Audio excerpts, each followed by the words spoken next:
Stop scrolling. You need to hear this. Trump could use something called the Red Mirage to try to sabotage the election just like he did in 2020.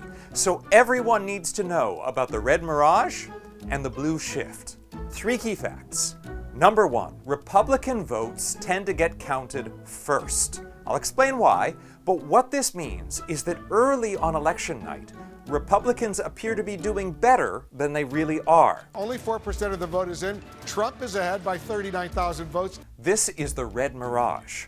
But then, as more votes get counted, Democrats start to do better. It shifted in the last several hours. This is what's called the Blue Shift. Either party could win, but expect a stronger appearance for Republicans at the beginning than at the end. There's nothing mysterious about it. Votes are counted and then reported locally. Republicans tend to live in more sparsely populated areas, while Democrats tend to live in more densely populated ones. If there are fewer than 3,500 people living in red-leaning Tyrrell County, North Carolina, and over 1 million in blue-leaning Wake County, which do you think is going to finish counting votes first? It's a no-brainer that counties with a larger number of voters will have a larger number of votes that will take longer to count and end up getting tallied later in the evening and potentially into the coming days. On election night in 2020, the small, deep red counties in Georgia, Pennsylvania, Wisconsin, Michigan, and Nevada got done counting first, making it look like Trump was winning. But when the rest of the votes got counted, it turned around. Trump tried to make this sound suspicious and even dirty. This election was over, and then they did dumps. They call them dumps, big, massive dumps. And all of a sudden, I went from winning by a lot to losing by a little. But there's nothing out of the ordinary about the Red Mirage or Blue Shift, as the former political director of Fox News has testified. In every election, and certainly a national election, you expect to see the Republican with a lead, but it's not really a lead. So this Red Mirage, that's really what you expected to happen on election night. Happens every time. And this phenomenon has been compounded by Republican-controlled legislatures seemingly strategically reducing polling places in communities they perceive as more likely to vote Democratic. A study published ahead of the 2020 election found voters in predominantly black communities were 74% more likely to have to wait more than half an hour in line to vote. Guess what? The longer it takes to cast the votes, the longer it takes to count them. Number 2.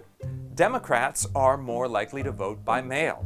In Pennsylvania this year, there have been more than twice as many mail-in ballot requests from registered Democrats as Republicans. Mail-in ballots already take longer to count, but in many states, Republicans have imposed rules to make it take even longer. Pennsylvania and Wisconsin are among the states where no matter how early the mail-in ballots are received, they can't even be processed until Election Day itself. In Pennsylvania, 1.7 million people have requested mail-in ballots this year. How long do you think it takes just to open 1.7 million envelopes? Number 3, Trump is likely to use the Red Mirage on election night to prematurely declare victory while the majority of votes are still being counted. That is exactly what he did in 2020. Frankly, we did win this election.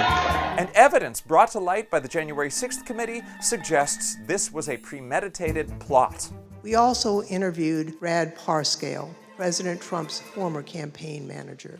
He told us he understood that President Trump planned as early as July that he would say he won the election even if he lost. In 2020, Trump tried to falsely claim that votes counted earlier in the night were somehow more legitimate than those counted later.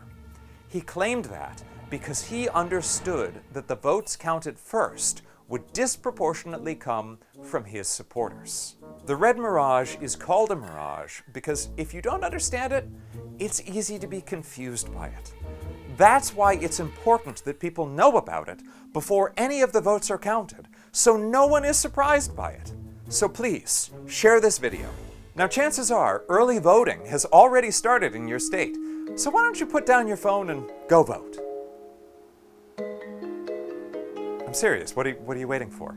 You're still here, go, vote.